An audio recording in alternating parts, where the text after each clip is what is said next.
0248 911169.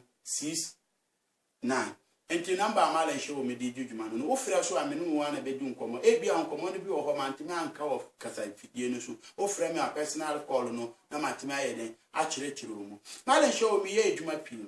nipa kunkun na me nko efse me mbo nipa e atwirwade ama me ana me ye juma so pii me mfa nipa so part bia enye ejuma ana me bu amanfo a wo kwan bia so obi wo ho a wo yare a waton ne yare a bra wanye ho ayare sa fa wo hawo no bra obi wo ho a watene fia bra be ma bia ba na wo dwane fasa ahaw no mame obi wo ho so wo tu kwan ne yanko nyina akwa aja no no nko akọ no bra promise and fail but visa problem aye no ka ahaw fasa ahaw no ede ebra mala hye wo gwanja mesu ye ho no obetime anya de nkonim die awo obi wo so wanya kwan akọ abrochire ho no mu adwuma aye ne de pipa aye ne de obedi kura onya bi wo ho fasa ahaw no tu amala hye wo gwanja wonu hu yanko na kwa abrochire wanya pipa wanya edwuma eye wo tu ho ye de wan ko hwe wo hwebre mu ana fa wo hwebre hwe na fa tu amala hye wo gwanja bia wo su Ghana na wo to na ye nto uchi aye nchi uto aye na nto uchi aye enjina fasa ahaw ni nyina ede etu amala hye wo gwanja wakotena wo store no from anafa akotu animbre wan ton hwe eda na woda wakoton esu sikano antimi anyede anya ajapade papa bia so ayede ama tu amala hye wo na fasa ahaw no etu ame obi also business na wo ye no sika wodi komu no sika no ba na eba from enkosoro fasa ahaw no etu amala hye wo anase na wo pese wo bie business no fasa ahaw no bra amala hye wo na me nkyira wo kwan ya wo bie business no ebe kosoro enkofom anase na wo pese wo tu kwan se na wo ye procedures no fasa ahaw no na wo kra din no pipes no a wo ye no na fatu amala hye wo banja na me mboa wo akwantu ofam fawsa wa wari kwan no so na fa bra mi na me mboa wo na wontimi ye den ewari ana wo de wuti awari efie na wo ayedin amawo fafa ahaw no etu amala hye wo gwanja emam na me yesa ahaw no adwuma emam Quran wo yiyimu obua obia wo ahaw bia Quran eboa so we kremoniu so we christianiu so we siremniu bibiara ni pa bia uti bia no Quran betimi ayeden asesa wo hyebre edi ayeden edi amaw eni na kwanhyeni Muhammad edi eden edi maye odi jaye kwan odi bas no eni na wodi ede wodi ye ne miracle Moses eni na Quran na wodi ye ne miracle Muhammad eni na wodi ye ne miracle Isa Jesus eni na wodi ye ne miracle entunu obi biara wotie mala hye wo gwanja nda bia anyumbre bomodi na fa numbers no amedi tudwane na fa wo hawe ede etu amala hye wo gwanja number no 020 9631 778 020 9631 and 0248 911169 mala hye wo gwanja number amedi ejuma ebia wo so wodie no unu obi na aya kasakasa wo so wo anokore ba won this country opese wo fa lawyer ana wo fa kwa kotidisu na wo nsisi wo pasa ahaw ne nyina ede ebra mala hye wo gwanja ebia asase no so ya wodie ba won this country a obesi ni ntam obi pese wo kofa langade ana bibisa embra so debi eya twirwade fa bra mala hye wo gwanja maso ye ho no mo na mentimi yede emboa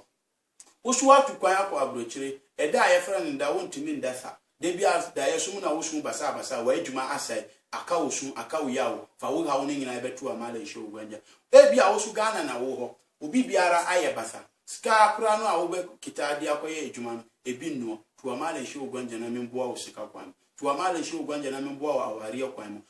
tu amala hye wo gwanja na memfam humboni a edi weche esa wo na mutu tu amala hye wo gwanja na mempe inshira enye de ema tu amala hye wo gwanja na memma lucky a favor say de be ya wa bra bo be ye de ebetimi asiu iye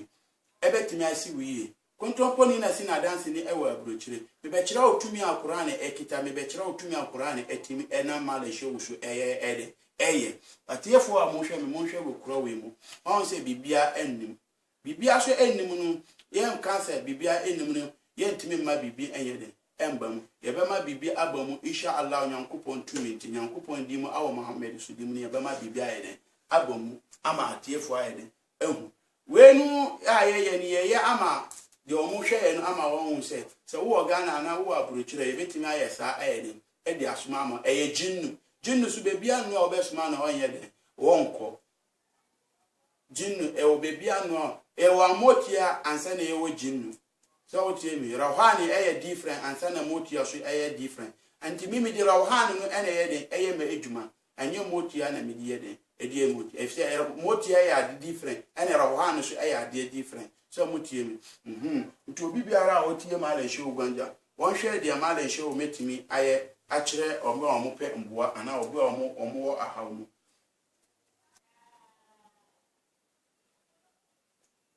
اللهم صل على سيدنا محمد الأولين اللهم صل على سيدنا محمد الآخرين اللهم صل على سيدنا محمد الظاهرين اللهم صل على سيدنا محمد الباطنين اللهم صل على سيدنا محمد الباطنين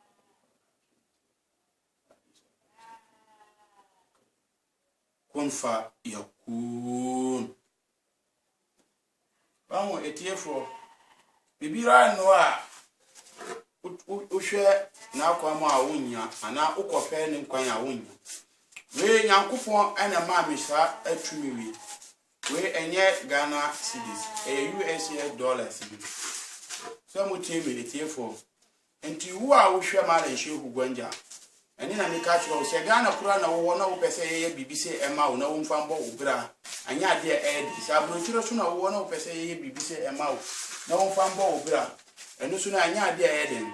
ayedi kura enti tumebeka na fa namba no na fra mala nhwe hugwanja eboa echense mala nhwe hugwanja ayeden eboa ana etina bra bi na ope ana aduru wusu na amanfo pese wo moyeden wo nza wo mfa etina bra ni enyeden emmawa wo mala nhwe hugwanja ufa mi namba ni 0248 91 1169 and 020 96 31 778 Male show Gwanja at Ejura Frame na o frame e bia nya nkomodidie no na metimi no waye adi ba o frame na wo ka wo ha wo kire me a call no so a me kire amanto a wo betuna wanya nkonimdie bida obi biara asi bida obi biara so a watime anya adadi ahwe me video nyankopon entine ne nsa entumi no mienu nyina so na wo fa wo ha wo embra Male show Gwanja na nyankopon enna mesu enya mrake emma wo na mensa wo yare nyankopon enna mesu na menji wa ware emma wo nyankopon enna mesu na menji wo sika kwan emma wo nyankopon enna mesu na menji wo papers emma wo nyankopon enna mesu na wonya wo nkunim de atamfo bia de wo kokwan bia so a wontimi na membo wo hu ban nyankopon enka me no mi nyina as medam wase bida obi biara so asi